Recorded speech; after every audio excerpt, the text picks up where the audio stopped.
Hola, buenas tardes. ¿Cómo están? Bienvenidos a una nueva edición de Foco. Foco es un ciclo de charlas que esta es en su 11ª edición, que viene realizando la Comisión Universidad de la Sociedad Central de Arquitectos.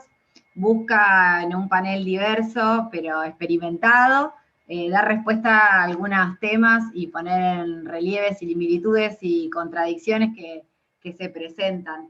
Para este caso, para este sábado, vamos a tratar de tocar un tema que es súper profundo, como por ahí es compromiso social desde las distintas disciplinas, pero buscamos que sea en un clima ameno y relajado por la fecha que estamos tocando, porque es un sábado. Pero también nos importaba no estar ajenos a la fecha que hoy se conmemora, que es 17 de octubre, por eso pensamos este panel comprometido que está compuesto por Clara Mansueta, por Rodrigo Martín Iglesias, por Graciela Runge, por Pablo Salomone y por Moira Sanjurjo. Ahora voy a empezar a presentar a Clara, que va a iniciar la exposición de los panelistas. Le van compartiendo pantalla y habilitando el micrófono mientras yo hago la presentación. Clara es arquitecta, docente, investigadora, especialista en hábitat y pobreza urbana de América Latina por FADU. Es miembro fundador del colectivo interdisciplinario Proyecto Habitar. Desde el 2010 desarrolla programas y proyectos vinculados a la transformación del espacio cotidiano del hábitat popular para contrarrestar la desigualdad urbana. Actualmente transcurre su beca Jóvenes Investigadores para la elaboración de la tesis de doctorado de arquitectura en FADU. Clara, cuando quieras te escuchamos. Gracias. Bueno, muchas gracias en primer lugar por la invitación a este espacio que están desarrollando de la Sociedad Central de Arquitectos. Y bueno, como mencionaba Paloma, yo voy a representar a Proyecto Habitar, que es un colectivo de arquitectos, urbanistas, profesionales y estudiantes, trabajadores del hábitat. Somos 27 personas reunidas en la acción de transformar la desigualdad, con la convicción política de que justamente es necesario, ¿no? Y que al mundo hay que transformarlo, y nos preguntamos cómo hacer eso desde nuestro hacer arquitectónico y urbano.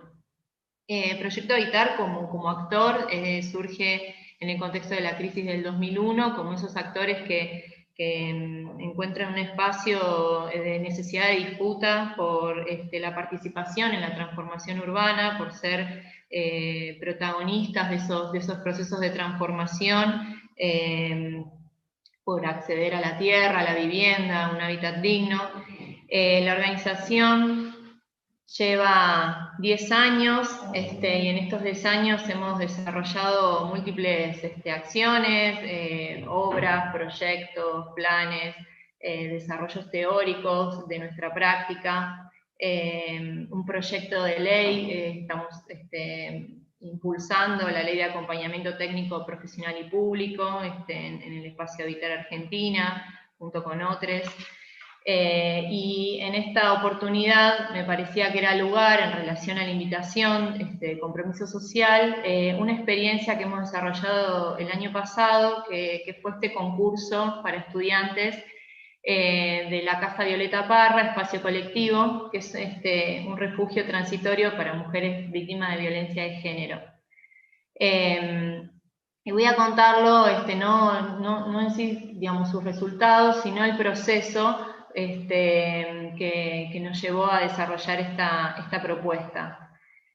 Nosotros, como parte de esta historia que contaba, trabajamos en los consultorios de atención primaria de hábitat en varios barrios del área metropolitana de Buenos Aires, barrios populares, problematizando sobre la vivienda, el espacio barrial, cómo es la distribución del espacio, qué relaciones favorece, limita, cuáles son asociadas a esas formas de organización del espacio que íbamos conociendo en este proceso de los consultorios. Y así hemos entrado y conocido los patios, y en los patios cómo se desarrollan las actividades. y cómo se expresa en estos lugares la desigualdad urbana, entendiéndola en su complejidad, ¿no? Una desigualdad de género, de clase, de raza, de procedencia, etaria, bueno. Y se podía ver en los objetos, en cómo están distribuidos, cómo son, cómo, digamos, cuáles son esas prácticas que se desarrollan y también quiénes son los que frecuentemente desarrollan cada una de las acciones. Y esta expresión material de la desigualdad en el espacio privado, ¿no? Como lo es la vivienda, lo íntimo, lo personal, nos compromete como profesionales públicamente, ¿no? Este es un compromiso político que entonces asumimos una vez que somos parte, ¿no? De alguna manera de esos espacios y de las posibilidades y límites de transformación, como personas y como profesionales. Bueno, los datos, como sabemos, también expresan la desigualdad, que detrás de esos números sabemos que hay una diferencia, un desigual acceso al agua, a la calidad de agua para consumo, o la cantidad de metros que hay que caminar para tirar la basura, o la calidad del aire, ¿no? Entonces, y a su vez, esa desigualdad que estaba, digamos, espacializando, también se cruza, se intersecta con la desigualdad de género, y también existe una manifestación espacial de esa desigual, ¿no? División sexual del trabajo. Digamos, detrás de esa división hay un mandato social, y que nosotros también como profesionales podemos encontrarnos, en tanto estemos pensándolo conscientemente, una manera de, digamos, de transformarlo. O sea, somos reproductores en principio de las reglas sociales, porque se encuentran en relación dialéctica con las formas espaciales, o propiciamos una transformación. Tenemos un rol político. Bueno, acá traía este concepto de interseccionalidad que promovido por las feministas, y en un contexto social en el cual como sociedad estamos logrando problematizar de manera consciente la violencia que oprime el género femenino y los cuerpos feminizados. Desde Proyecto Habitar, poco a poco como institución, digamos, este problema ha ido cobrando relevancia en relación a este trabajo que comentaba anteriormente, desde esta experiencia como profesionales, y entonces en esa historia de trabajo, de transformación del hábitat, nos hemos cruzado con un grupo de mujeres que se llama la Red Aparecida Enredando, que trabajan desarrollando, digamos, un espacio brindado para las mujeres que son víctimas de violencia de género. Y lo hacen en un sector donde nosotros habíamos trabajado y seguimos trabajando, que es en la zona de Ciudad Vita. Y bueno, justamente nos encontrábamos que teníamos en común, que el espacio y el género tenían una relación que podíamos abordar en conjunto y que la estábamos viendo necesaria para abordar en conjunto. Que prevalentemente los femicidios ocurren en la vivienda, es altísimo el porcentaje, y por personas allegadas como la pareja o las exparejas. Bueno, y acá aparece nuevamente esta cuestión que mencionaba, ¿no? Que es político, que es personal, pero que es político y como sociedad podemos abordarlo. Entonces decidimos abordarlo públicamente, institucionalmente, convocamos a estudiantes a un seminario y concurso, seminario para desarrollarlo de manera, digamos, como un espacio de enseñanza-aprendizaje, con seriedad, entendiendo que no está abordado como problema, como programa por las instituciones, y bueno, menos desde las propuestas arquitectónicas. Entonces queríamos abordarlo desde ese lugar. Contamos con el apoyo comprometido de estas exponentes en la problemática que nos acompañaron y de las instituciones. La propuesta era por equipos, los estudiantes tenían que tener paridad de género, tenían que ser interdisciplinarios y se podían ir conformando en el proceso. El seminario contó de 3 jornadas que se desarrollaron a su vez en 3 tipos de instituciones distintas, en la FADU, en el Hospital Balestrini y en un centro barrial del barrio Un Techo para Todos, un asentamiento informal.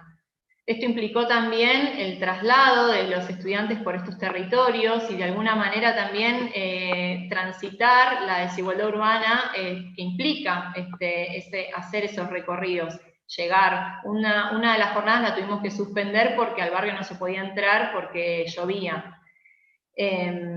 También en paralelo se hizo un desarrollo virtual porque hubo inscriptos de otros países y un poco anticipándonos a esta modalidad que estamos transitando, hicimos en paralelo un Zoom.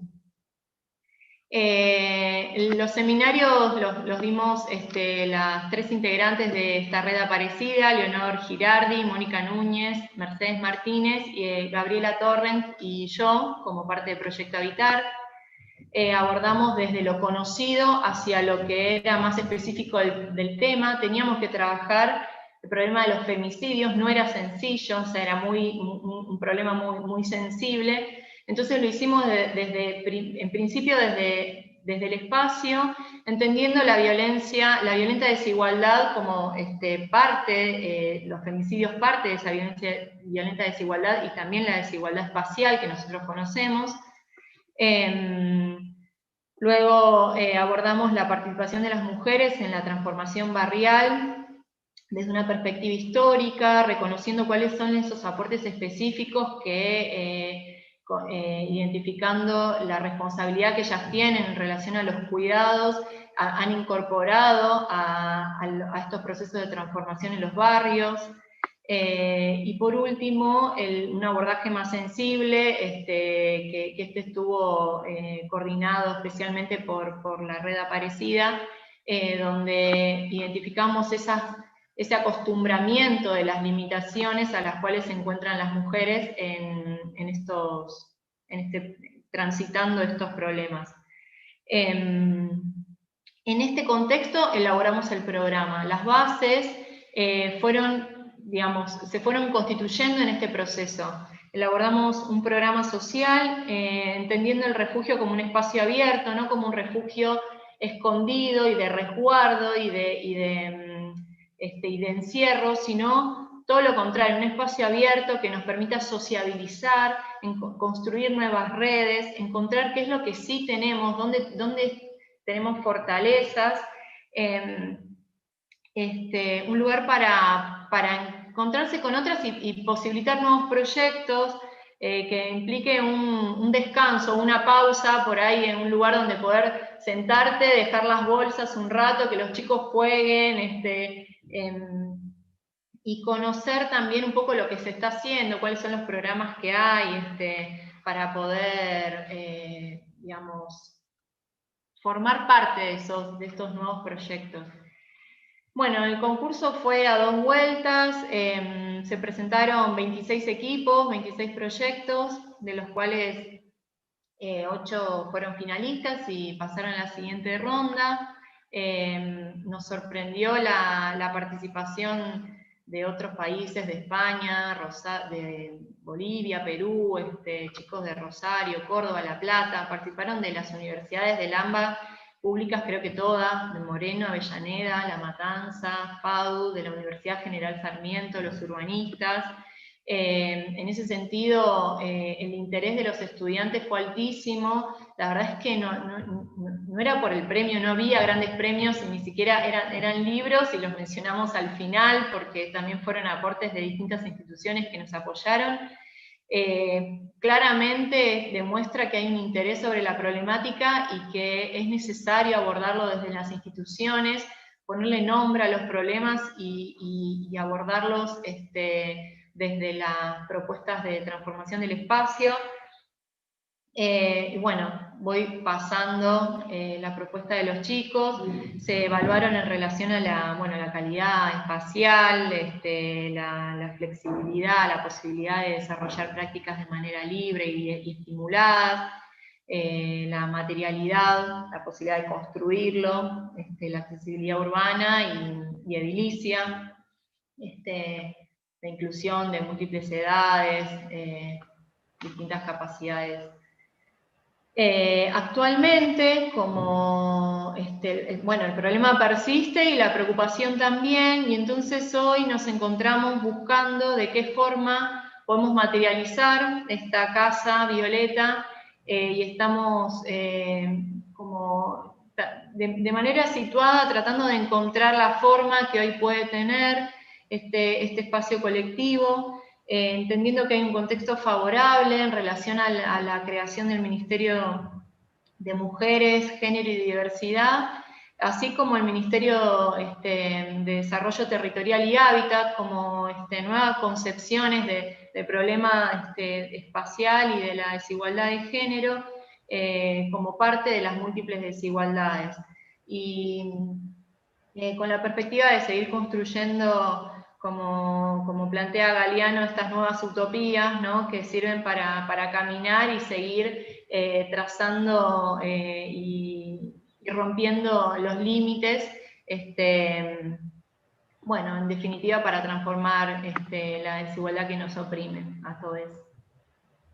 Muchas gracias. Acá hay en nuestra página web algunas bibliografías que cuentan la experiencia en profundidad y otras acciones que desarrollamos en este sentido. Muy bien, muy interesante, Clara. Creo que vamos a después retomar algunos de los temas que planteaste. Ahora es el turno de Rodrigo. Voy a empezar a presentarlo. Rodrigo es arquitecto, doctor en diseño por la Universidad de Buenos Aires, profesor titular de Historia y Crítica de la Arquitectura en la UBA y en la UNLAM.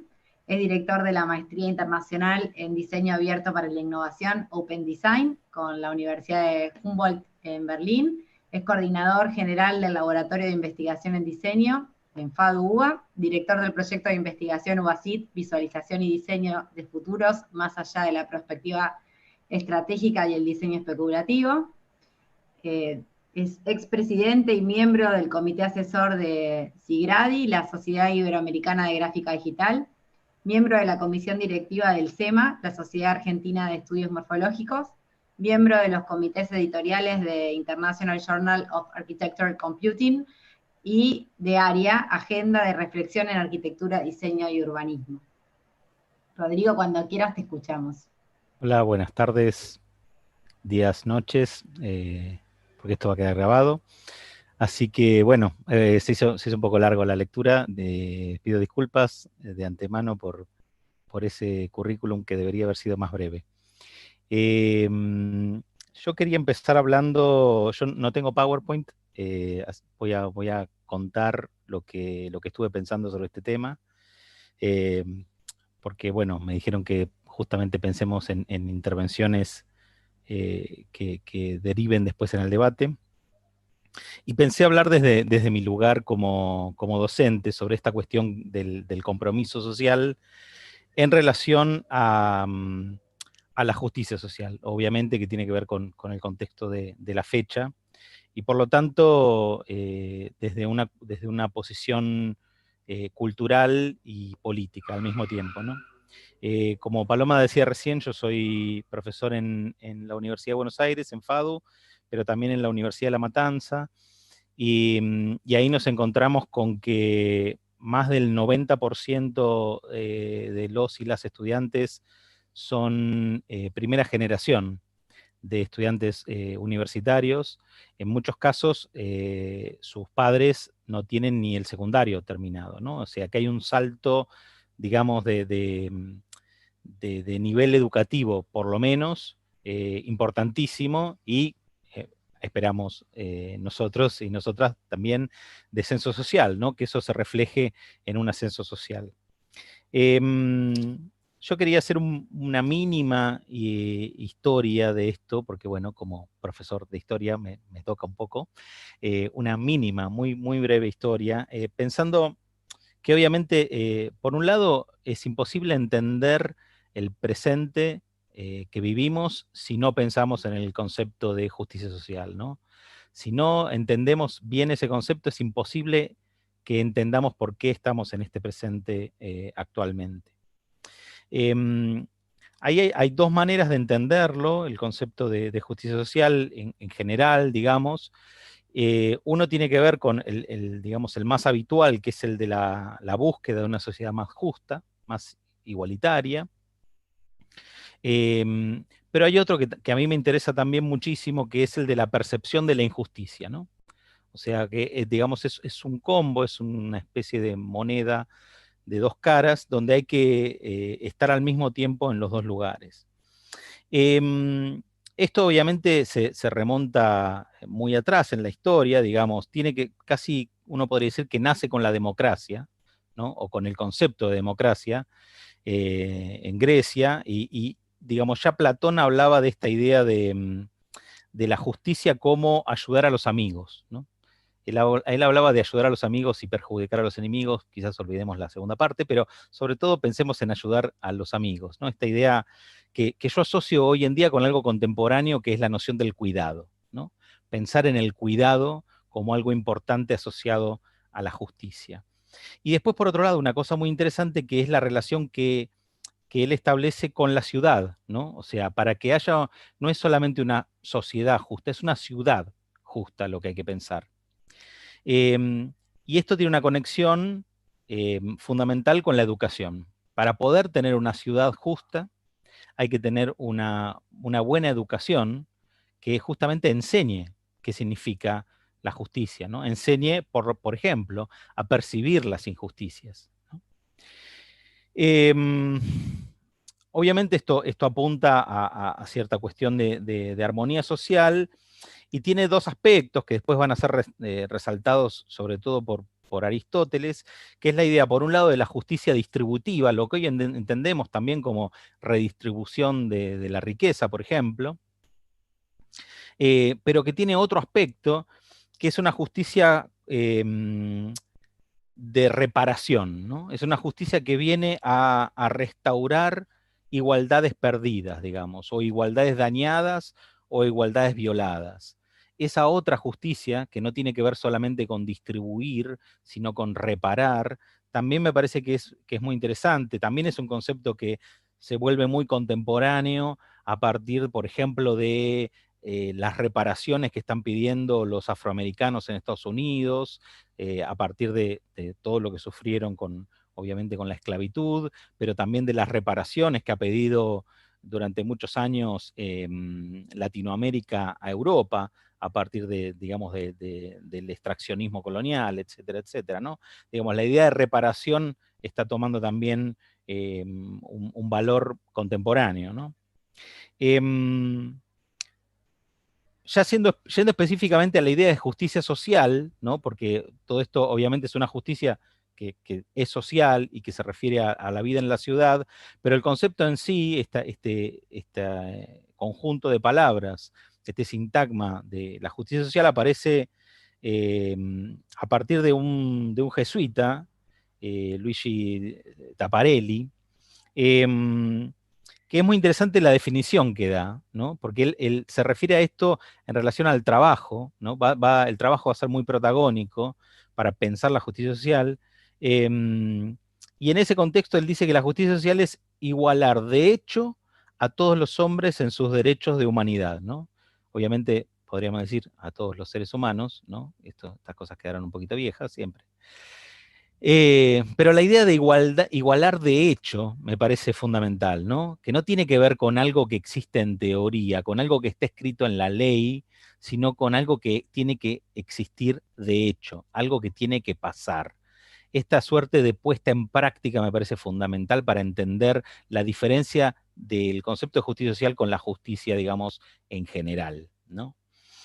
Después va a ser fundamental, y creo yo va a ser fundamental para nuestra propia historia, que la Organización Internacional del Trabajo, por allá por los 20, se crea en el 19, se cumplieron el año pasado, tuvo justamente su centenario, ¿no? Junto con la Bauhaus, y en su creación, en la constitución de la Organización Mundial del Trabajo, Internacional del Trabajo, incorpora el concepto de justicia social en esta constitución, ¿no? Piensen que desde ese momento, incluso desde antes, pero sobre todo desde ese momento, empieza a estar sumamente conectado el movimiento obrero con la idea de justicia social, ¿no? En los años 20, ¿no?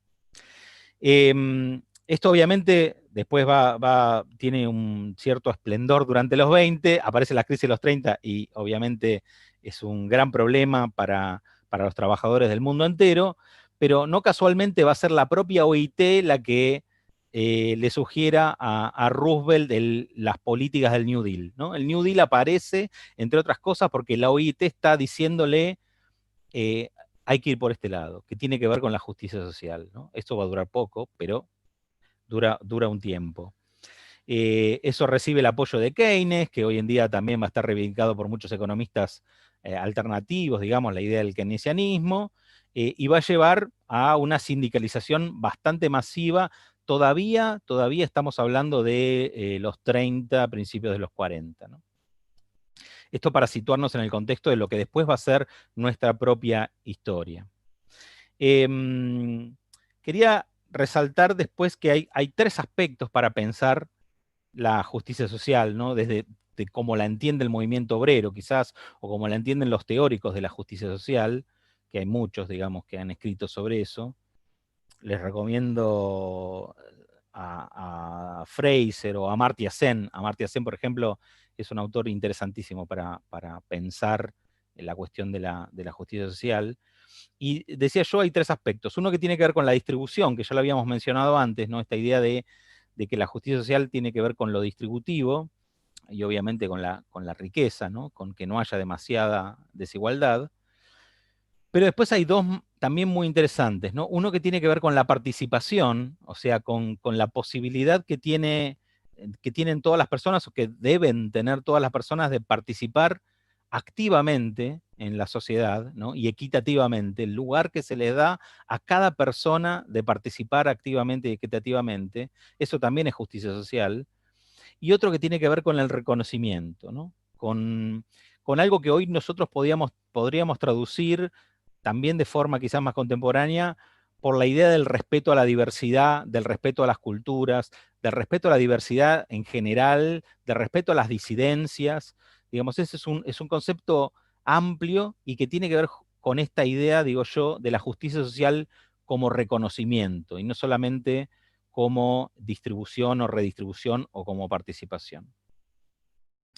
En ese sentido, siempre es interesante, y volviendo un poco a lo que decía al principio, darle un poco la vuelta a la media y pensar la justicia desde la injusticia, desde el reconocimiento de la injusticia, ¿no? Entonces, pensar que para poder ir por la distribución o por la redistribución, tenemos que detectar primero la injusticia, ¿no? En esa distribución, ¿no? La desigualdad. Para ir por la participación, debemos que detectar la injusticia en esa participación, quienes no están siendo representados, quienes no pueden participar. Y lo mismo ocurre con el reconocimiento, quienes no están siendo reconocidos o reconocidas. Y por último, para ir cerrando, no sé cómo estoy de tiempo, pero ya voy cerrando, ¿sí? Quería volver justamente a lo que decía antes, ¿no? Cómo se conecta todo esto con nuestra propia historia. Aparece, obviamente, la idea de justicia social, no casualmente conectada con el movimiento obrero, no casualmente con Perón en la Secretaría de Trabajo. Y aparece, si no me equivoco, sugerido por su propio subsecretario en la Secretaría, la introducción de este término para nominar al movimiento, al partido, y llamarlo justicialista, ¿no? que originalmente se había llamado laborista, y eso también es muy interesante, ¿no? La idea del laborismo apareciendo en Argentina, ¿no? Que nos parece tan británico a nosotros. Y en las 20 verdades aparece esta definición, ¿no? De justicialismo, que dice que obviamente es una doctrina que realiza el equilibrio del derecho del individuo con el de la comunidad, ¿no? Fíjense cómo acá aparece esta idea de participación y reconocimiento también implícita. También como doctrina económica, el justicialismo realiza la economía social poniendo el capital al servicio de la economía y ésta al servicio del bienestar social. Y por lo tanto aparece la idea de la distribución, ¿no? La distribución y la ayuda, que para el peronismo van a ser complementarias. Podríamos decir hoy también el cuidado. Y como doctrina social, el justicialismo realiza la justicia social, que da a cada persona su derecho en función social, ¿no? Obviamente esto es importante en la fecha de hoy en particular, resaltarlo, resaltar el valor que tiene eso para nuestro país en particular, a diferencia de otros países. Hay países que no tienen esta tradición, eso hay que entenderlo, ¿no? Porque estamos tan acostumbrados y acostumbradas a vivir en este contexto, que nos parece el contexto más natural del mundo, y sin embargo hay muchísimos países que no tuvieron, que no atravesaron nunca, no solamente que no tienen la presencia que tenemos nosotros, sino que nunca atravesaron ese momento de justicia social, ¿no? Para cerrar, me parecía importante rescatar el aspecto pedagógico de la justicia social, ¿no? Como decía yo al principio, hay algo, como decía, ¿no? Refiriéndome a Platón, para que exista una ciudad justa, tiene que haber una educación que enseñe qué es lo injusto, ¿no? Y me parece que hay un valor en la pedagogía de la justicia social que significa que tiene que ver con la tarea que hacemos en las universidades, pero que también empieza por casa, ¿no? También tiene que ver con cómo nos relacionamos con parientes, amigos y hacemos pedagogía de la justicia social. Esto obviamente tiene que ver, yo creo, directamente con esta idea de que donde hay una necesidad nace un derecho, ¿no? Esta idea de Eva, de que donde hay una necesidad nace un derecho. Esto claramente tiene que ver con la percepción de la injusticia, ¿no? Si hay una necesidad que no está satisfecha, eso se transforma en injusticia. Por otro lado, específicamente desde el trabajo de la cátedra, nosotros trabajamos estos dos aspectos. Por un lado, el trabajo digamos, con el pasado, con la historia, para entender qué significa, para entender todo este recorrido, y por otro lado el trabajo con el futuro, que hacemos mucho en workshops y que tiene que ver con la visión de futuro y de escenarios futuros, y que para nosotros es fundamental, y lo estamos viendo mucho en Matanza, porque se relaciona con esta idea de poder imaginar un futuro diferente posible, ¿no? Porque a veces no podemos imaginar un futuro más justo, por ejemplo. Y eso es importante hacer ese ejercicio. Por último, quería cerrar con la idea de que esto es una cuestión ética, en el fondo, que tiene que ver también con la responsabilidad social, ¿no? Esta idea del compromiso social está asociado a la responsabilidad social, creo yo. Como ejemplo perfecto, obviamente, los trabajos de Proyecto Habitar, que me parecen obviamente fantásticos y que debería ser una materia obligatoria en la facultad, yo no tengo ninguna duda al respecto, así como la ética debería ser una materia obligatoria y no 5 minutos dentro de la materia legal, ¿no? Después, el rol que eso tiene que ver con la relación que se establece con nuestro perfil de egresado en la universidad, en qué egresado estamos pensando, ¿no? Digamos, pensamos esta idea de que estadísticamente, y esto las estadísticas están hechas en Chile, en España, en Argentina no tenemos estadísticas exactas al respecto, pero aproximadamente el 10% de los egresados y las egresadas de arquitectura se dedican a lo que podemos llamar proyecto y dirección, ¿no? Pero de esos, el 1% del total se dedica a la profesión liberal, ¿no? A la idea de tener comitentes y hacer proyectos. El 1%, ¿sí? Entonces, digamos, ¿por qué no nos relacionamos más con el Estado? ¿Por qué no pensamos en el rol del Estado, en esta diferencia de esta cuestión del hábitat digno como derecho humano, ¿no? Si el hábitat digno es un derecho humano, si la vivienda es un derecho humano, como la salud o la educación, quizás el perfil del arquitecto debería estar más orientado hacia eso, ¿no? No sé, me pregunto yo, ¿no? Y quizás finalmente la justicia social, esto que estamos pensando, esta relación entre justicia e injusticia, tiene que ver con ir hacia una sociedad más digna, ¿no? Ir hacia la búsqueda de la dignidad, y en ese sentido no basta con la responsabilidad individual, no es una cuestión individual de hacer el pequeño granito de arena, sino que se requiere organización política y un Estado presente. Gracias. Gracias, Rod. Muy interesante y seguramente da para seguir mucho más hablando del tema.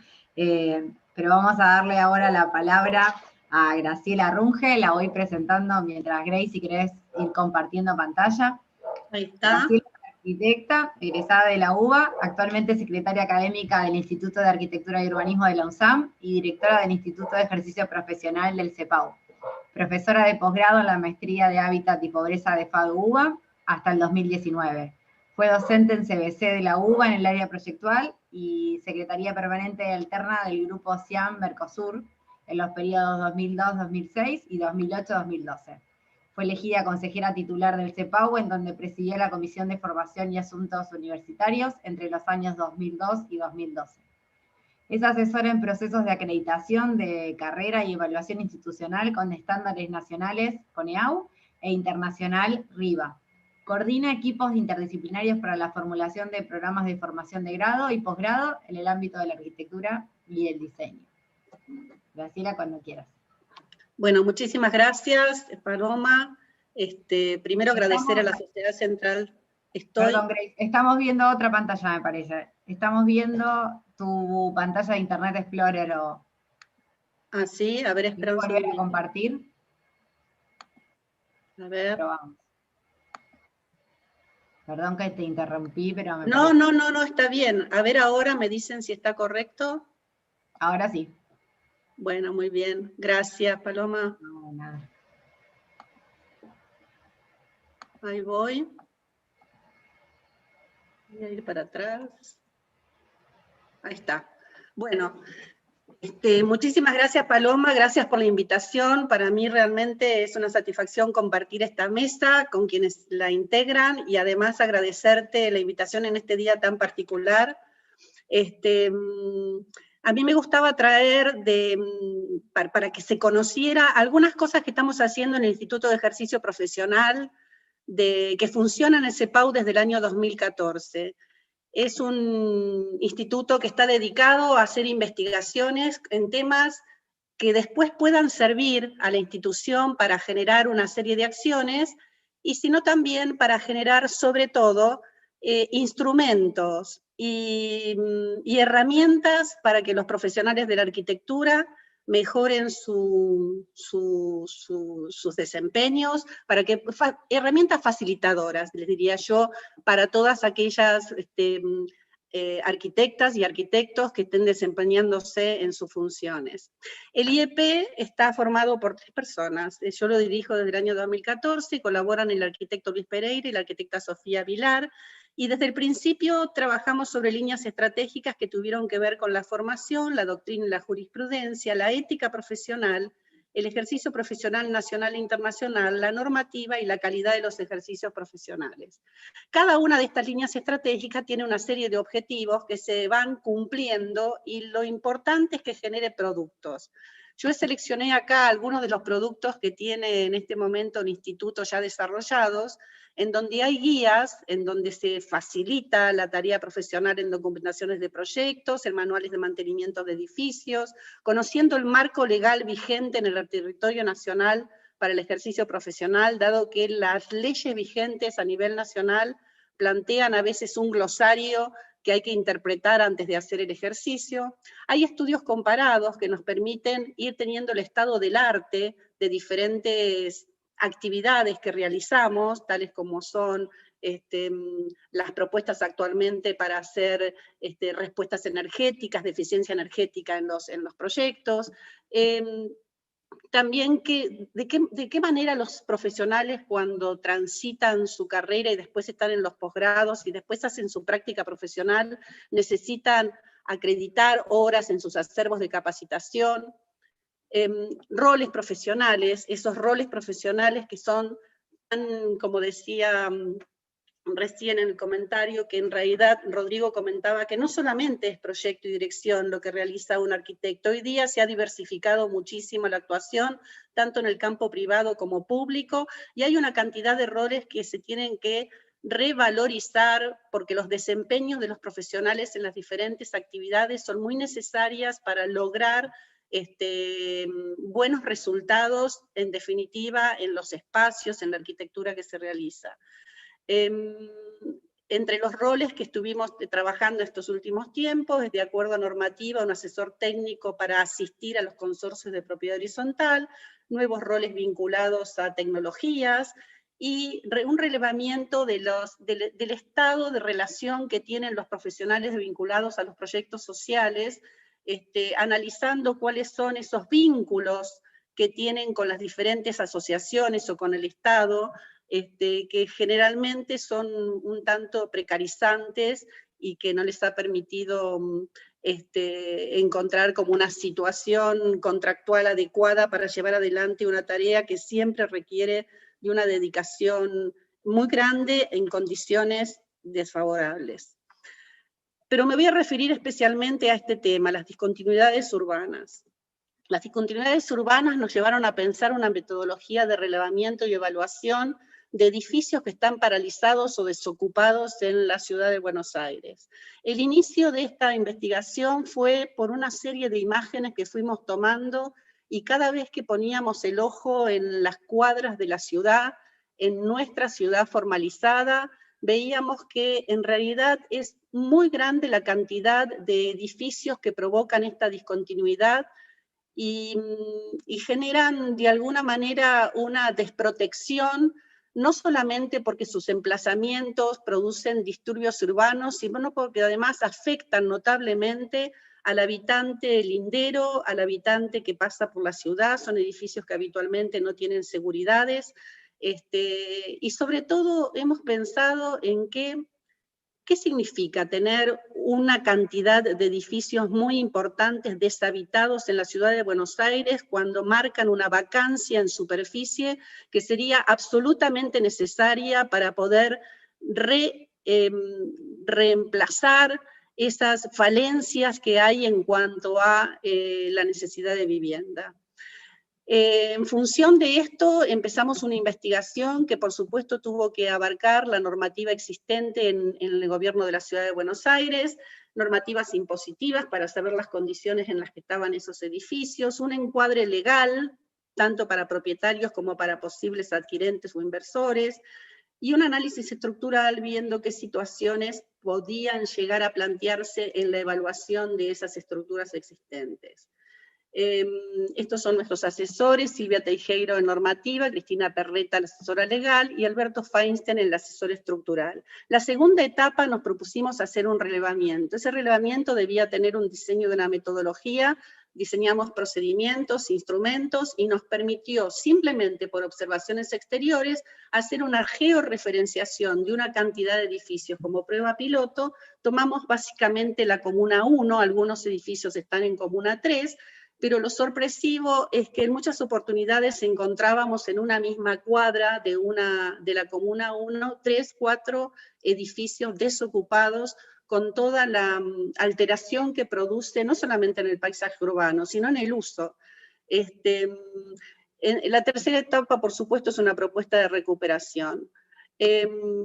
Estas son las fichas o los registros que fuimos desarrollando en la medida que fuimos avanzando en la metodología de registro de estos edificios, en donde íbamos indicando, por supuesto, de acuerdo a categorías que nos habíamos estipulado, qué edificios eran los que tenían que, cuáles eran las características de esas estructuras, si estaban totalmente libres, si estaban ocupadas, semiocupadas, ocupadas por cartelería, etcétera. Y luego estaban además los edificios que estaban ya en desuso, que habían sido ocupados en su momento, que habían terminado con su época de uso, pero que también aparecían en la ciudad como desocupados. En estas fichas se fueron volcando la ubicación del edificio, qué comuna, qué tipología, de acuerdo a si la estructura era completa, no completa, si tenía cerramientos verticales, si estaba ocupada, si no estaba ocupada. Hay 9 tipologías que hemos de alguna manera detectado en todo el relevamiento. Si tenían cartel de obra, si tenían cartel inmobiliario, a qué normativa respondía, una breve descripción del edificio tal como se lo veía desde el exterior, y a partir de Google Street View ver desde qué momento presentaba esa condición. En estas fichas se fueron registrando sistemáticamente 60 edificios en este momento. Por supuesto que este es el caso, por ejemplo, de uno de los edificios que están desocupados y en desuso, uno de los edificios vacíos y abandonados. Y las estrategias que pensábamos de remediación pública, esas estrategias de remediación, esa restauración de este parque edilicio, pensábamos que tenía que nacer con una política pública. Es decir, creemos que si bien después las intervenciones pueden ser de diferentes actores, debe existir una presencia estatal para poder definir de qué manera una ciudad recupera no solamente una continuidad urbana morfológica y de funcionamiento, sino también de qué manera le permite a sus habitantes empezar a vivir una ciudad de una manera más segura y una ciudad con derechos a esa ciudad. Nos resultaba sumamente importante considerar la disponibilidad de metros cuadrados, porque vimos en general que esa disponibilidad de metros cuadrados podía ser perfectamente afectada a planes de vivienda si estas políticas públicas permitían, a partir de ciertos créditos blandos, a partir de permitir el derecho de superficie, que el Código Civil actual lo permite. Entonces, esa disponibilidad de metros cuadrados como para permitir incorporarlos a unos planes de vivienda, a unos planes que permitieran incluir en el derecho a la vivienda a una cantidad de habitantes de la ciudad. Por supuesto, pensábamos lo que puede llegar a significar para la ciudad que todos estos edificios inicien una recuperación edilicia y cómo impactaría en la industria de la construcción, en el trabajo y por supuesto en los servicios profesionales. Eso es todo, muchas gracias.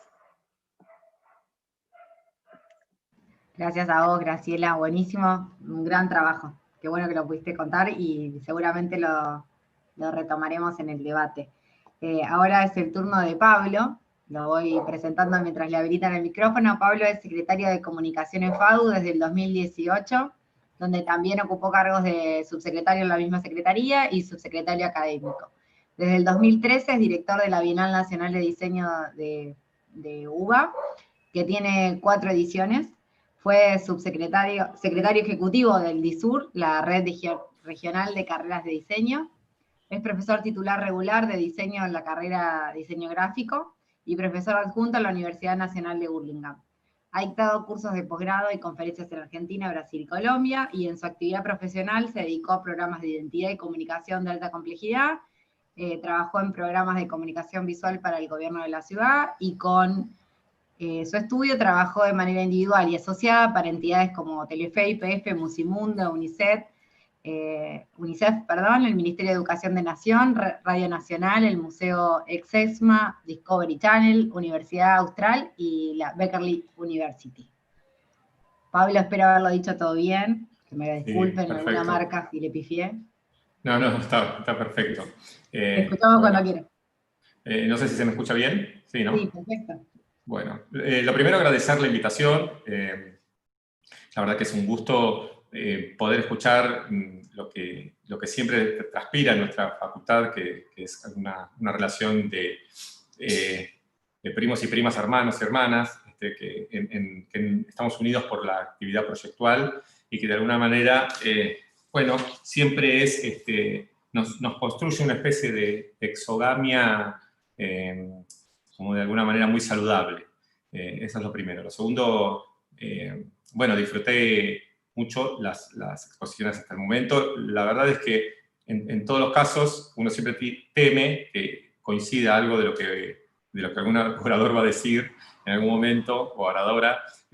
Por suerte no sucedió, pero sí en algunas líneas tenemos coincidencias que me gustaría remarcar.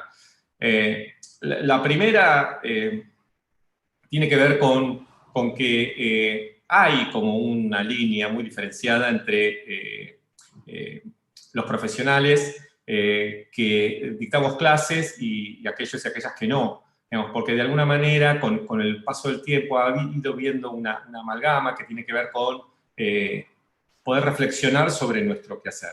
Y en ese sentido, la verdad es que nosotros tenemos, o en todo caso ha ido pasando en el estudio, pero pasa a veces en el estudio, que no somos tantas personas, y pasa en la cátedra, que somos muchas más personas, de alguna manera como cierta cuestión de reflexiones acerca del diseño, que tienen que ver con que es claramente un compromiso. Y esto es la primera instancia que quería marcar. Perdón si una parte de toda la presentación es autorreferencial, tiene que ver con nuestro trabajo. Es un trabajo que está compartido con otros estudios asociadamente, o con muchas personas en el estudio, pero que de alguna manera servirían como de ejemplo, y sobre todo entendiendo el contexto, que es la Sociedad Central de Arquitectos, como para mostrar parte de nuestro trabajo, que tiene que ver con esto del compromiso. Y con el compromiso social, que un compromiso social siempre es ético, y esto me gustaba levantar una línea de lo que planteó Rodrigo, porque un compromiso social es ético, y es una ética que nace de cierta moral. En todo caso, en esta relación que hay entre la moral y la ética, en el plano de como lo entendían los griegos, en el oikos, en la intimidad, en un pensamiento sobre lo que está bien y lo que está mal desde la individualidad, pero que a la vez construye un consenso social, que es la ética. Y eso es, de alguna manera, los aportes que tiene para hacer el diseño. Porque, de alguna manera, esa mirada que construye ética es una mirada crítica sobre el mundo, y cualquier mirada crítica sobre el mundo implica inevitablemente una búsqueda de una solución. Está como muy instalado mediáticamente una percepción sobre el diseño en tanto un marcador de estatus social. Es decir, quienes tienen medios socioeconómicos para acceder son aquellos beneficiarios del diseño, mientras que grandes masas quedan afuera. La verdad es que lo que enseñamos en la universidad pública, y lo que en muchísimos campos del diseño sucede, es exactamente lo contrario. Es decir, somos una disciplina nacida a la luz de la revolución industrial, que vino a construir el bueno, bonito y barato, y el acceso de grandes masas a la educación, a la cultura, al conocimiento, e inclusive a la salud. Estoy tratando de barrer además en una línea más amplia, no solo el diseño gráfico, sino todo el diseño. Y entonces, fíjense que hay hay sobre la misma palabra se pueden tomar dos posturas diametralmente opuestas, es decir, casi una construcción digamos, de dicotomía dialéctica, casi una cosa hegeliana a partir del mismo término, pero que de alguna manera se entronca. Digo esto pensándolo porque de momento hasta ahora las exposiciones tenían que ver con compromisos específicos de trabajos y actividades vinculadas al compromiso y al cambio social. La verdad es que eso ha sido una discusión que se da muchas veces sobre todo en la formación de nuestros y nuestras estudiantes, acerca de cierta idea, o en todo caso ideal, que tiene que ver con un o una profesional que sale al campo del trabajo y solo se dedicará a eso. Ahora, la verdad es que muchas veces lo que nos sucede a nosotros como educantes tiene que ver con, bueno, ¿qué va a pasar cuando se dediquen a la actividad privada? Y muchas veces la actividad privada tiene que ver con un deseo de un competente de ganar dinero. Entonces, en esta relación histórica que tiene la democracia y el capitalismo, casi como un matrimonio, uno que promete la prosperidad y otro que promete la distribución de esa prosperidad, cómo poder construir, y acá vuelvo sobre la cuestión ética, cómo poder construir en ambos campos profesionales comprometidos y comprometidas con esas grandes masas a las cuales el diseño y el diseño gráfico en particular nacieron para generar sistemas de distribución. Digo esto porque además el desafío que se nos aparece ahora tiene que ver con esa sociedad industrial tiende a desaparecer. Estamos en instancias de sociedades postindustriales, de sociedades digitales, se ha digitalizado la información y el dinero, y entonces eso es un hecho en sí mismo. Pero de alguna manera, lo que nosotros y nosotras diseñamos son interfaces.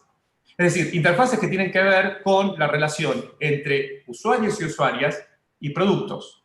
Y de la manera que se producen, esas condiciones de producción son sobre las que nosotros operamos. Voy a dar algunos ejemplos, voy a hacer un recorrido como muy simple, lo más rápido posible. Esto es parte de nuestro... Perdóname que te interrumpa. Si querés poner la pantalla completa. Sí. No sé. Lo que pasa es que a veces el Zoom no lo muestra. Como vos quieras, yo te aviso nada más. ¿Así se ve bien?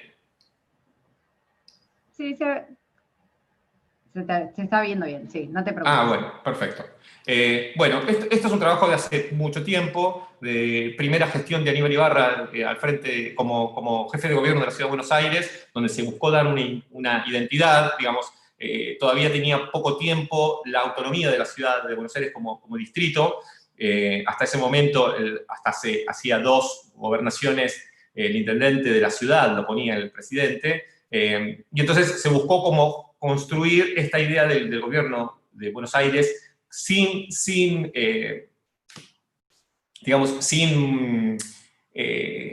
atadura política, sin ningún tipo de identificación. Perdón, tengo algún inconveniente que no me pasa la página. Ahí está. Bien, entonces, vuelvo sobre esto. La idea era, nuevamente, construir una idea de gobierno, de Estado, cercana al vecino de la ciudad, independientemente de la gestión que estuviera. Por supuesto, eso implica una dificultad de la política argentina que tiende a tener corta memoria y las gestiones tienden a apropiarse de la identidad del Estado. Ahí tenemos una cosa como todavía por resolver. Pero eso intentó resolverse y plantearse en esta primera etapa que fue como muy pionera. Esto fue un trabajo que se hizo asociadamente con otros estudios en la nueva identidad de la Municipalidad de San Martín cuando asumió el... Pablo, sí. Perdón, pero seguimos viendo la pantalla del gobierno. A ver, voy a volver. Bueno, volveré sobre la mente. Ahí está, ahora sí. Bien. Bueno,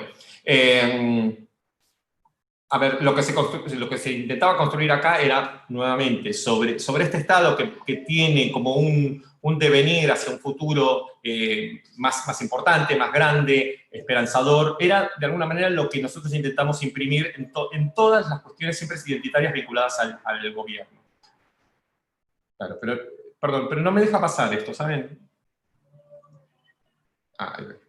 Bien, recorremos un poquito algunos de los trabajos que se hicieron, que tenían que ver con esto, con una cuestión de cercanía muy fuerte con el vecino y la vecina de la ciudad, para poder construir nuevos discursos, de sedimentar algunos. Esto me da cierta añoranza porque fue la fundación del Centro Metropolitano de Diseño, que desembarcaba por primera vez en el gobierno. Fíjense lo que ha pasado, son 20 años, pero parecen 3 siglos, parece que otra era histórica, digamos, ¿no? Donde la principal preocupación era la cuestión del test del SIDA. Ingresa todo tipo de franja etaria y de extracto social que tenía que ver con esta universalidad de la problemática que tenía en ese momento la enfermedad y los contagios del HIV. Haber llevado esto a que el Estado fuera explícito en cuanto a la utilización del preservativo, tenía que ver con un posicionamiento. Es decir, nuevamente, ese compromiso social era un compromiso político, discursivo. No solo éramos los y las empaquetadoras de determinados discursos, sino que éramos formadores de discursos, formadores de opinión, formadores de conciencia, digamos, ¿no? ¿Qué tenía que ver con eso? Porque por un lado estaba la cuestión práctica, pero por otro lado tenía que ver con la cuestión, digamos, ciertamente hasta moral. Digamos, el Día de los Enamorados, el gobierno de la ciudad recomendaba la utilización de preservativos. Probablemente para las nuevas generaciones eso resulte casi como un chiste, pero en ese momento era ciertamente disruptivo. Lo otro que tiene que ver con esta cuestión de las interfaces tiene que ver con el acceso al conocimiento y las cuestiones de prevención, que se desarrollaron fuertemente también durante ese periodo. era un incipiente comienzo sobre la campaña de prevención del dengue, utilización de pirotecnia, cuidado de piojos, es decir, una cuestión donde el Estado salía a construir conciencia sobre determinadas situaciones. El trabajo sobre el Museo de Deporte y Derechos Humanos en la ex-ESMA tiene que ver con esta situación también. Nuevamente, en la construcción de conciencia, de empatía y de acceso al conocimiento. Este trabajo es un poco más reciente, si bien es antiguo también, tiene que ver con un programa de formación docente que se instaló y se desarrolló durante el gobierno el segundo gobierno de Cristina Kirchner, que tenía como una propuesta muy ambiciosa, que era la formación permanente del 1.000.000 de docentes de escuelas inicial, primaria y secundaria que tiene la República Argentina. Sobre eso intentamos trabajar con una identidad que tuviera con esta cuestión del infinito y de la formación, y de una cuestión claramente identificatoria y dotada de una identidad donde, digamos, no tuviera nada que envidiar en ciertas cosas donde muchas veces tiende a verse al mercado como mucho más dinámico o más contemporáneo que lo que puede ser el Estado. Y la verdad que en ese sentido tratamos de romper esa lógica, de construir una identidad, una interfase que vinculara a todo el programa con ese 1.000.000 de docentes, ¿no?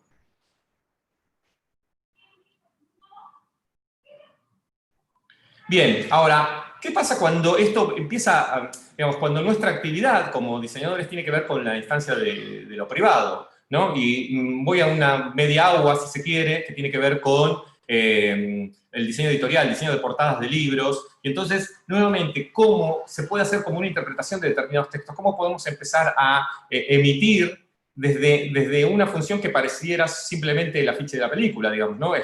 Donde es una cuestión aleatoria, pero a la vez se convierte en producto en sí mismo? ¿Cómo poder, decía Althusser, el terreno de lo posible, definir el verosímil como el terreno de lo posible? Pero la verdad es que parte de nuestro trabajo es ampliar el terreno de lo posible. Es decir, ¿cuánto se puede ampliar dentro de ese verosímil?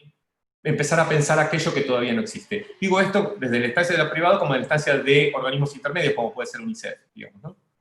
O en directamente difusión del conocimiento. Tiene que ver con productos que han estado como muy instalados, hoy están en retroceso, que tenían que ver con las infografías, con toda una cuestión enciclopédica muy de la revolución industrial, hoy casi hegemonizadas por lo que es Wikipedia, pero que en un momento tuvieron como mucho vigor esta cuestión nuevamente en la instancia de lo privado. Lo último que quería poner como ejemplo en esto de la construcción, la relación entre lo moral y la ética, ¿no? Digamos, nos llegó un trabajo que era para una empresa danesa que se llama Coloplast. Tienen un trabajo, sus productos son como específicos, tienen que ver con las colostomías. Son aquellas personas que tienen que utilizar anos contra natura y ellos venden las bolsitas. Y entonces, la verdad que era un trabajo que era todo un desafío en cómo poder posicionarnos desde una cuestión humanística frente a esta situación. Entonces, la verdad es que nosotros planteamos una idea de la vida como una línea y cierto episodio que determinaba de manera muy traumática para la vida de las personas, por lo que fuere. Entonces, ahí determinamos un punto. La idea fue trabajar con línea y punto, muy simple, digamos, con una paleta cromática para arriba, con una construcción digamos, de la integridad y la dignidad de aquellas personas que debían utilizar estos productos.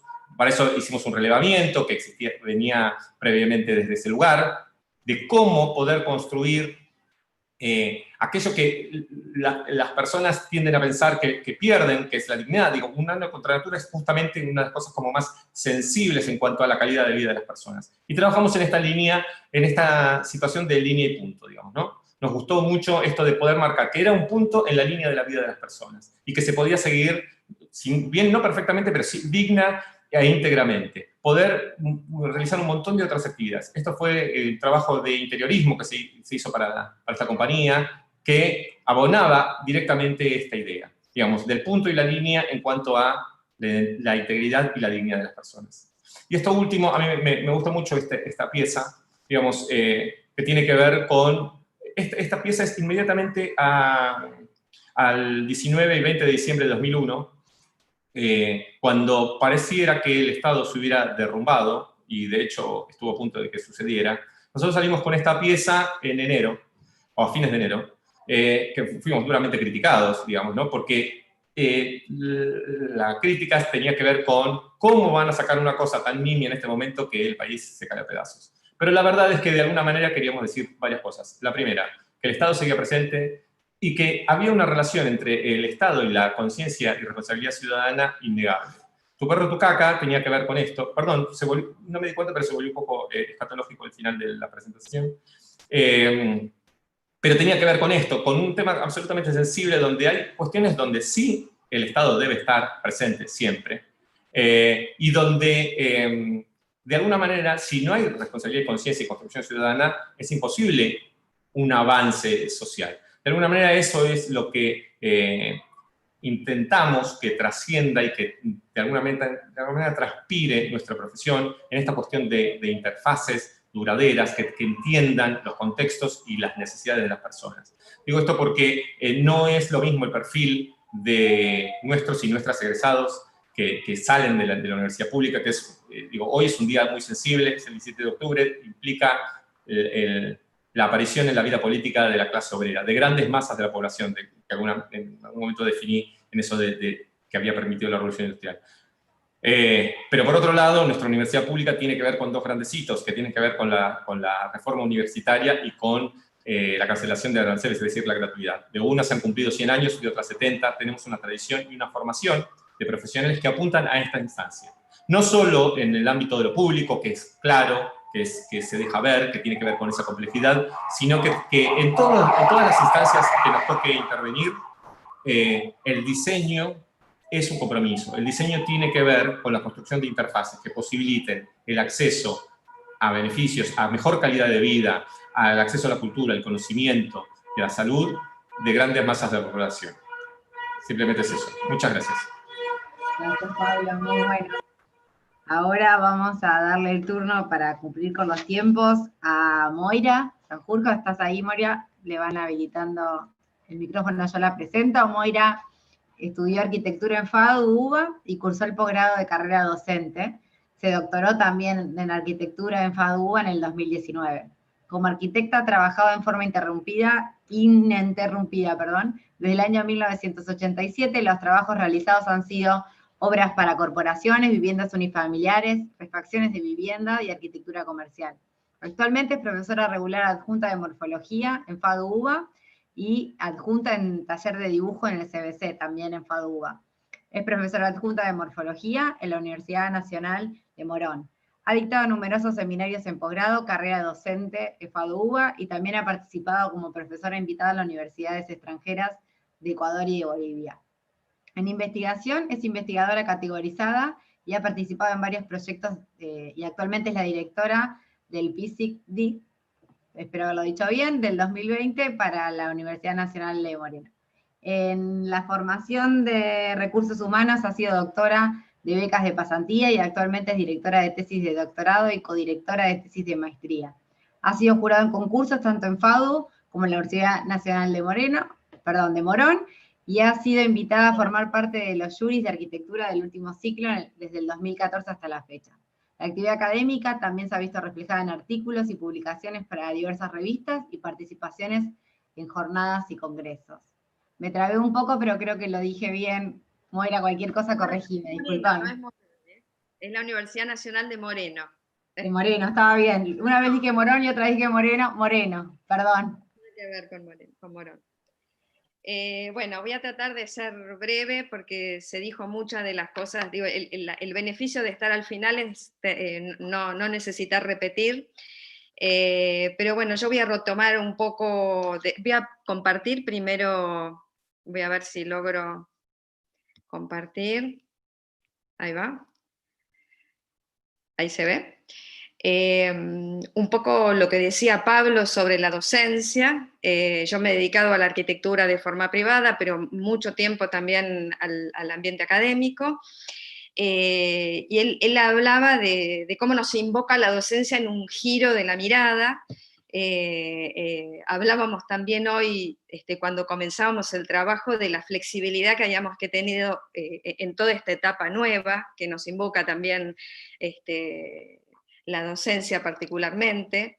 y leía un artículo hace un tiempo de Graciela que hablaba de la formación permanente. Digo, el estar en la facultad, el ser docente, invoca esa formación permanente, no tanto también como profesional, pero mucho en estos aspectos que tienen que ver con formar gente nueva cada vez.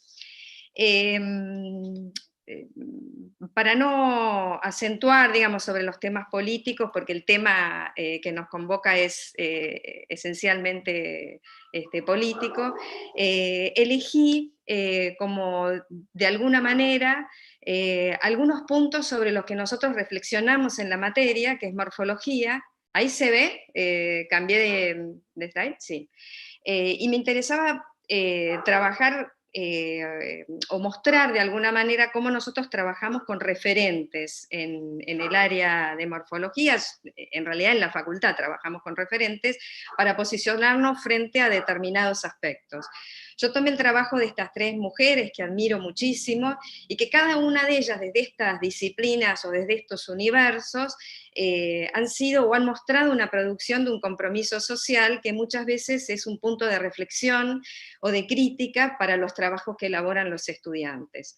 También me interesaban los tres ejemplos, porque compartiendo y retomando un poco los textos de Sarkis, que él habla y dice que la cultura contemporánea está atravesada por estos tres universos, por estos tres lenguajes podrían ser, el de la imagen, la materia y el texto, muchas veces estas referencias nos habilitan a tomar referentes que no son puramente lo arquitectónico. Esa quizás es la mayor fortaleza o riqueza que tiene nuestra disciplina, de tener lo que yo llamo este discurso heterogéneo, el discurso que define a la disciplina, atravesado por estos tres lenguajes o estas tres dimensiones o tres culturas, como lo llama Jorge.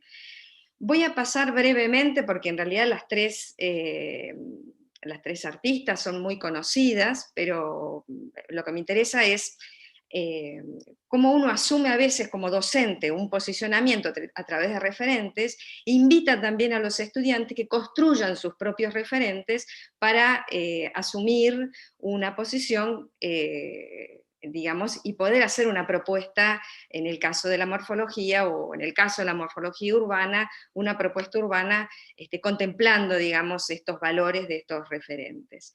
El trabajo de Sara, que es un trabajo maravilloso y que ha tenido una mirada aguda sobre los contrastes sociales, elegante y poco, digamos, siendo una mirada de denuncia, siempre ha sido como muy, muy cuidadosa de esos encuadres, de esos recortes para mostrar estas mismas contradicciones. A mí me parece interesantísimo ese ojo aguzado que ha tenido para mostrar distintos momentos de la historia argentina, y también el esfuerzo por estas tres mujeres del siglo XX por asumir un espacio en lugares que, como todas sabemos, han sido mayoritariamente masculinos, y en los tres casos son mujeres que han lidiado, digamos, con esos entornos y aún así han podido mostrar sus procesos, sus trabajos. Nosotros cuando trabajamos en morfología urbana y hablamos de atributos de Buenos Aires, yo utilizo mucho su trabajo porque descubre esas capas que hay sobre algunos rincones de Buenos Aires, que no son los clásicos, que son sumamente interesantes a la hora de poder hablar de identidad y de búsquedas, digamos, de lo que tiene que ver con la vida particular del habitante de nuestra ciudad.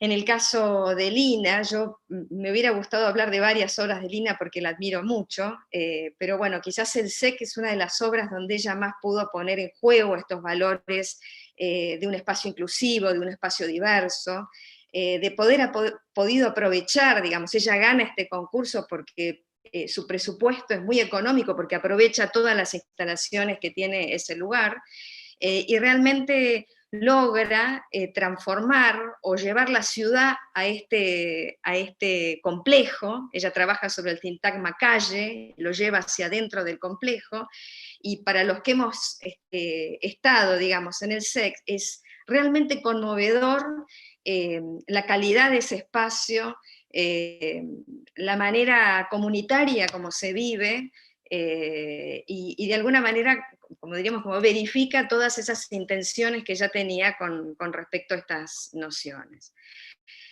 Ella utiliza la textura como material, utiliza los ritmos como material, las luces y las sombras de la misma manera, y el color, desde la señaléctica hasta destacando estos aspectos estructurales o ciertos lugares del espacio. Por último, y voy a cerrar, lo hago un poco comprimido para que quede un espacio para el debate. Yo hablé de estos tres universos y creo que la disciplina está atravesada por el universo de la imagen, el universo de la materia y el universo del texto. Esa para los docentes, esa condición de tener ese discurso tan complejo, es muy dificultoso para enseñar la disciplina, porque la tenemos que enseñar desde todos estos aspectos, entender que la representación o el dibujo es un acto cognitivo, no es una representación de un objeto, sino que uno construye conocimiento a través de la representación, que la relata a través del texto, que la descubre a través del texto y que la concreta a través de la materia, es quizás una de las mayores cuestiones que cuestan enseñar en la disciplina. Pero por otro lado, esas como imperfectas traducciones que hay en estos lenguajes del universo proyectual, es lo que le da el espacio a la originalidad del diseñador. Digamos, esas traducciones que son siempre imperfectas, aún tratándose de un mismo lenguaje, permite subjetivar esos vacíos, esas imperfecciones, con la originalidad o la singularidad, digamos, de la propuesta y del proceso de cada uno de los, digamos, de los actores, de los diseñadores, arquitectos y diseñadores. Esta frase, que es de un libro, que quizás es el libro que más me gusta de Clarice, me tomé la licencia de tomar a tres mujeres que yo admiro mucho, me pareció, en realidad cuando uno lee una frase o lee un libro, de alguna manera espeja las necesidades personales, más allá de lo que haya querido decir el escritor, y siempre me pareció una frase muy interesante cuando yo hablo con mis becarios de investigación o cuando trabajo el tema de la investigación, porque las preguntas de la investigación son lo que motivan a seguir investigando o a descubrir modos para investigar ciertas cuestiones. Y en realidad, con respecto a esto, yo quiero leer un mínimo párrafo, porque no tengo imágenes, solo de Clarice tengo solamente sus fotos, pero sí me gustaba cerrar con este pequeño texto, que en realidad muestra de alguna manera la angustia de esta escritora cuando escribe de esa sociedad que relata, pues ella en realidad es europea, pero llega y admira, digamos, a Brasil, ella vive en Recife, y descubre como una enorme inequidad social en los grupos sociales más bajos, y este libro en particular es la historia de una joven de clase social muy baja que pasa casi inadvertida en su entorno, y su historia es una historia mínima, y ella denuncia de alguna manera este problema social a través de este relato, que es realmente bellísimo. Y es desgarrador por momentos, pero me interesó en el comienzo del libro, cuando ella dedica sus primeras palabras, cuenta este relato que de alguna manera expone su angustia frente a esa conciencia social que de alguna manera está pintando con la novela. Esta historia sucede en estado de emergencia y calamidad pública. Se trata de un libro inacabado, porque no tiene respuesta. Respuesta que, espero, que alguien en el mundo me dará. Ustedes, yo digo los lectores, es una historia, ahí está mal escrito, es una historia en tecnicolor para tener algún lujo. Por Dios, que yo también lo necesito. Amén para todos nosotros. Bueno, creo que esa sensibilidad que muestra en este comienzo del libro habla de que esas historias que ella relata no hacen más que exponer, digamos, una conciencia sobre las desigualdades que ella percibe. Bueno, dejo el espacio para que intercambiemos entre nosotros y bueno, hasta acá es mi exposición. Gracias, Moira. Muy bueno, muy lindo el final. y gracias por la generosidad para tener este tiempo para intercambiar. Me gustaría retomar lo que dijo Moira casi al final, que me parece que es un poco lo que me permitió trazar lo que estuvieron diciendo ustedes, que es esa capacidad que un poco lo decía Clara, que tenemos de nuestras profesiones de leer, de reconocer, diría Rodrigo, las injusticias y traducirlas en materia, visibilizarlas, darles una respuesta. ¿Les resuena eso? ¿Les parece que es así nuestro deber o creen que va por otro lado, que no es parte de nuestras profesiones? Dale, Grace, sí. Sí, creo que es así, que no podemos ser profesionales que estemos ajenos a ese tipo de relevamiento, es decir, debemos de alguna manera dar cuenta de lo que estamos viendo, analizarlo, evidenciarlo, concientizar, y somos responsables de sacar a la luz las injusticias o las no justicias que ocurren en nuestro hacer cotidiano. Creo que es muy importante. A mí me interesó mucho cuando Rodrigo mencionó su frase de ciudad justa, ¿no? Una ciudad justa, esa que depende de realmente de las decisiones que se tomen desde el punto de vista político. Es decir, hay una responsabilidad muy grande de quienes tienen que tomar decisiones y una responsabilidad muy grande del profesional en cualquiera de los roles que debe desempeñarse para poder hacer su servicio desde su disciplina. No sé, Rodrigo, si querés retomar lo que te No, comenté. sí, bueno, en realidad, un poco en relación a tu pregunta y también a lo que decía Graciela, quería conectarlo con algo que dijo recién Moira, porque, bueno, yo soy muy prolijo y hice preguntas y comentarios para todos y todas, que tiene que ver con esto que aparece al final de la cuestión de la emergencia, ¿no? Que es una palabra también muy interesante para trabajar la injusticia, que quizás es el extremo de la injusticia, ¿no? La emergencia, cuando ya no da para más. Y me interesaba cómo vos tomando estas tres grandes artistas, de alguna manera, no lo dijiste de esa forma, creo, pero de alguna manera también estás rescatando entre esos derechos que digamos que conciernen a lo que debe ser justo, el derecho a la belleza, creo yo, ¿no?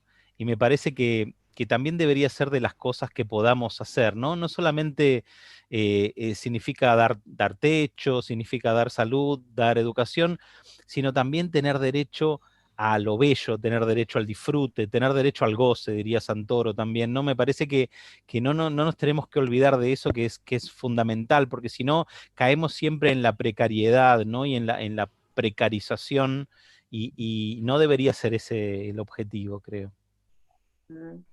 Hay una cuestión para mí particular que tiene que ver con la cuestión del proyectar.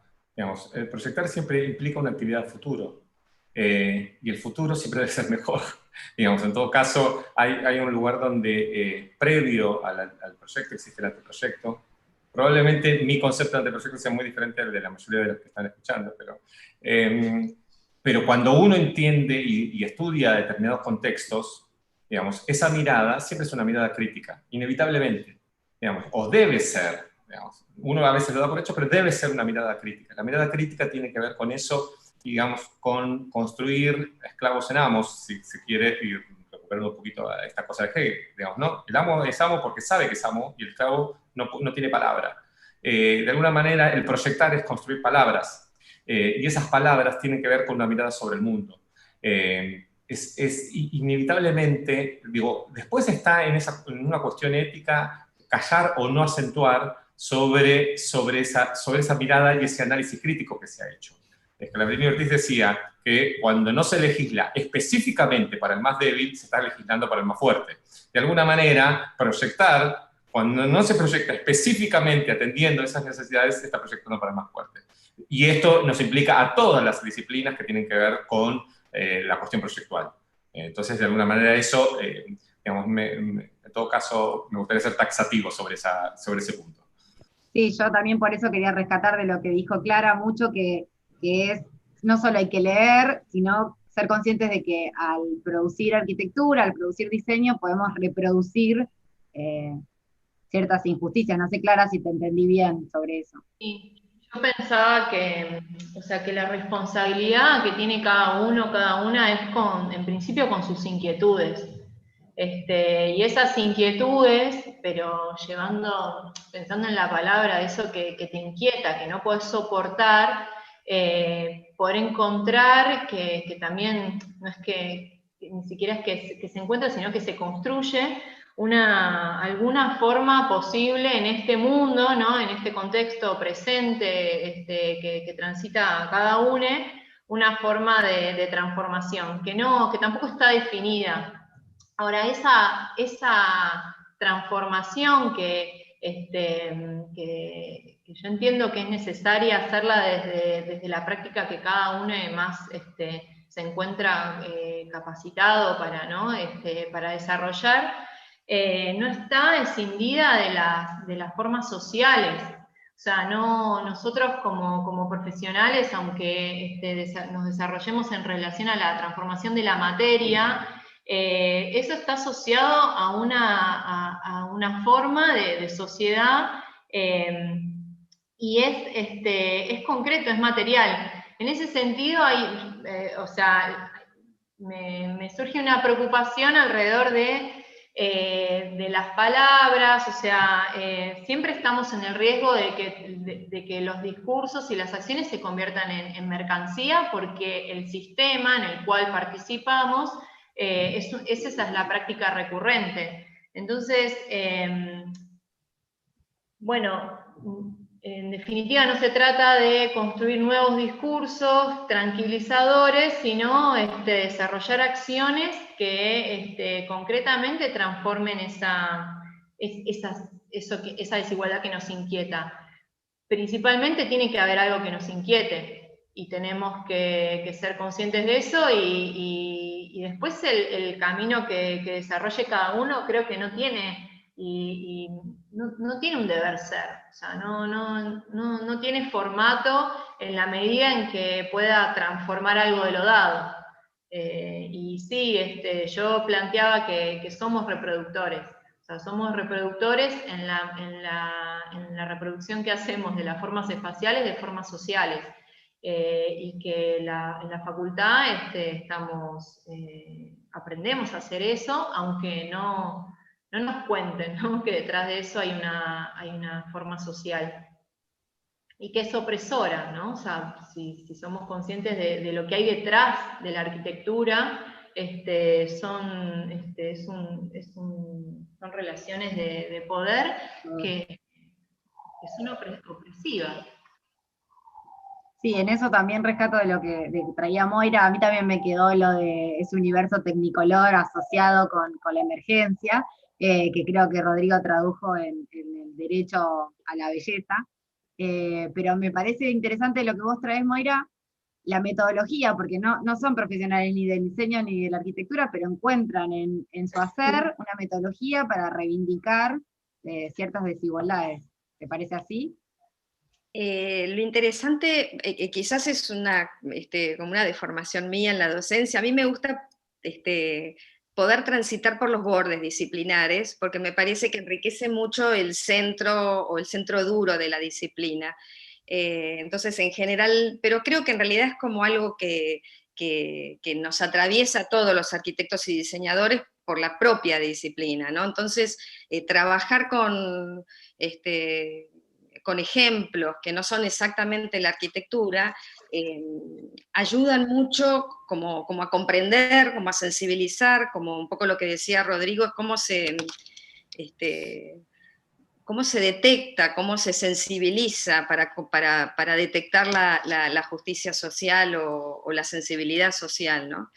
Entonces, bueno, también nosotros construimos ideología a partir de los referentes con los que hablamos y con los que pedimos a los estudiantes que argumenten también sus proyectos. Argumentar un proyecto no es hablar solamente de la intención que tenés ganas de hacer, sino en realidad es poder dibujar y mostrar un habitar que justifique lo que vos estás intencionando. Es muy complejo para comprender la disciplina nuestra y no tiene antecedentes en la escuela media. O sea, el alumno que empieza las carreras nuestras empiezan de cero en el proyecto, en esto de provocar hacia el futuro, lo que decía hoy Pablo, ¿no? Es algo que se hace hacia el futuro. Sí, hay gente que viene del campo del arte, hay gente que ha trabajado, hay escuelas que han tenido algo de diseño, pero en general esta dificultad de todos estos universos que conviven la tienen todos los estudiantes, y hasta que no la dominan, no entienden que hacen o construyen disciplina desde sus objetos, digamos, ¿no? Sí, esa construcción del conocimiento que vos decías desde la misma representación, y en eso a mí me gustaría asociarlo a una mirada particular sobre la fecha de hoy del 17 de octubre que tengo, que me parece que en realidad es la culminación, corregime Rodrigo, porque no soy profesor en historia, pero como la culminación también de la construcción de un sujeto político que se visibiliza ese 17 de octubre del 45, y que creo que con muchas políticas públicas después se pudo seguir sosteniendo, diversificándose y ampliándose. Y si nadie tiene más nada que agregar, me gustaría poder cumplir con el tiempo prometido. Muchas personas de acá tienen tareas de cuidado que cumplir también, y me gusta ser respetuosa con eso. No sé si alguien quiere agregar algo más. Bueno, entonces le damos el micrófono a Viento Sur, que es la banda que va a hacer el cierre de este ciclo. ¿Me escuchan, chicos, ahí? Buenas noches Sí, a todos perfecto. y a todas. ¿Nos escuchan bien? Perfecto. ¿Sí? Buenísimo. Bueno, esperemos que les gusten estas dos canciones que preparamos para acompañar esta charla. Así que vamos. ¿Vamos? Sí. 2, 3.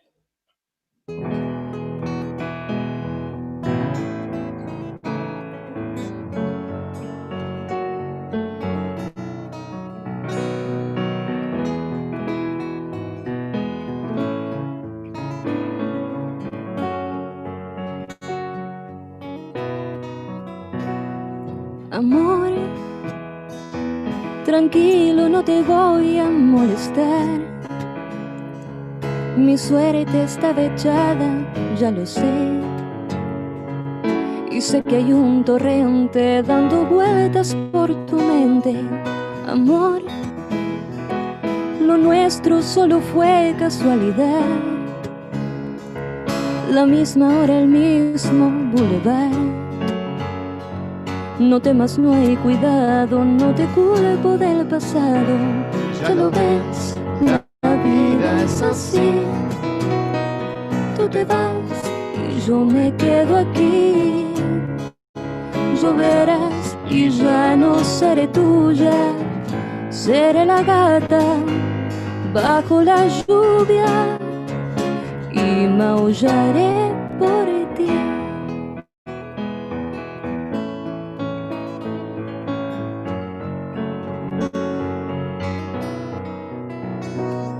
Amor, lo sé, no digas nada de verdad. Si ves alguna lágrima, perdón. Yo sé que no has querido hacer llorar a un gato herido. Amor, si alguna vez nos vemos por ahí, invítame a un café y hazme el amor. Y si ya no vuelvo a verte, ojalá que tengas suerte.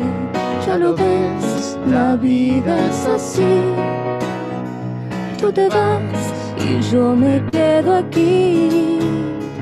Lloverás y ya no seré tuya. Seré la gata bajo la lluvia y maullaré por ti, por ti. Por ti, por ti.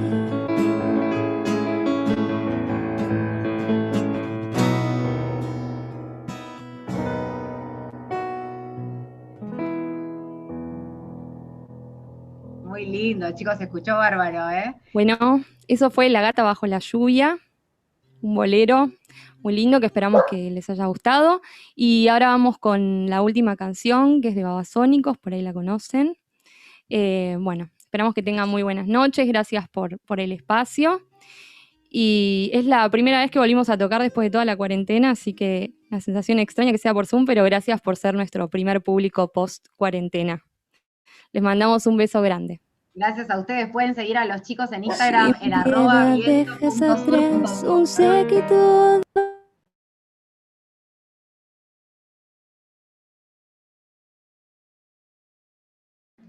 Perdonen chicos, se le cerró el sonido. Así vuelven a arrancar de vuelta. No sé quién les activó el micrófono. Hay una censura con la canción de Babasónicos. No, ya habilitamos el micrófono. ¿Estábamos muteados? Fue un errorcito, Vamos de vuelta. vamos de vuelta. Sin piedad dejas atrás un séquito de vanidolatría. Sos tan espectacular que no podés ser mía nada más. Tienes que hacer de todos la piel, los labios, donde rosa la bambula. Serán mi prado, mi vergel.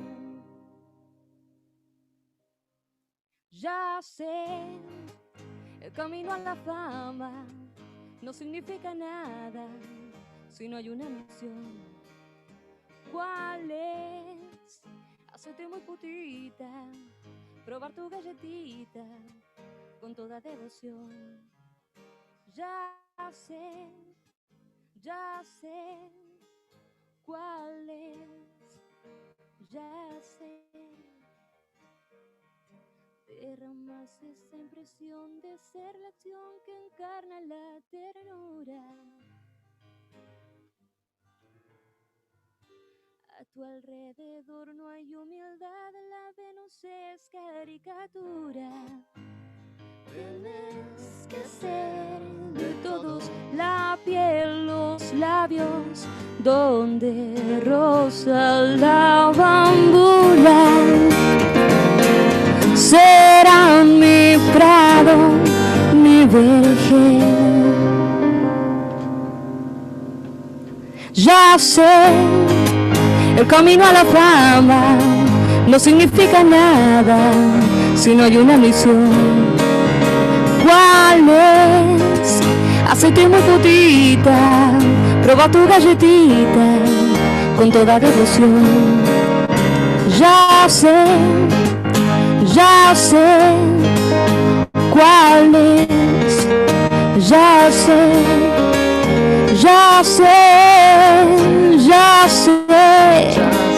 cuál es, ya sé.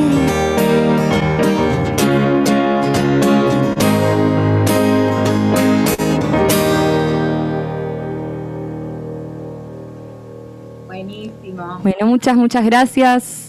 Gracias a ustedes. Muchas gracias por estar del otro lado, por escucharnos, por ser el primer público después de esta cuarentena y les mandamos un abrazo muy grande. Y vamos a dejar en el chat las redes por si nos quieren seguir y también una dirección para que si quieren enviar una gorra virtual, ahora es gorra virtual, es muy raro, pero es así, por Mercado Pago y tienen ganas, pueden hacerlo. Les mandamos un beso grande y de vuelta gracias por la invitación y por escucharnos. Buen fin de semana. Buen fin de semana, muy bien. Somos Viento Sur. Pueden dejar también en @vientosur el link ese para encontrarlos en Mercado Pago por si hay alguien que está viendo en diferido. Bueno, no nos extendemos mucho más. Agradecerle a Moira, a Rodrigo, a Clara, a Pablo y a Graciela por el compromiso con este ciclo, pero el compromiso general en su actividad. Y bueno, que tengan todos un feliz sábado, que descansemos ahora y gracias. Mi nombre es Paloma Cariñani y nos vemos el sábado que viene a las 19 horas para otro foco. Hasta luego. Gracias.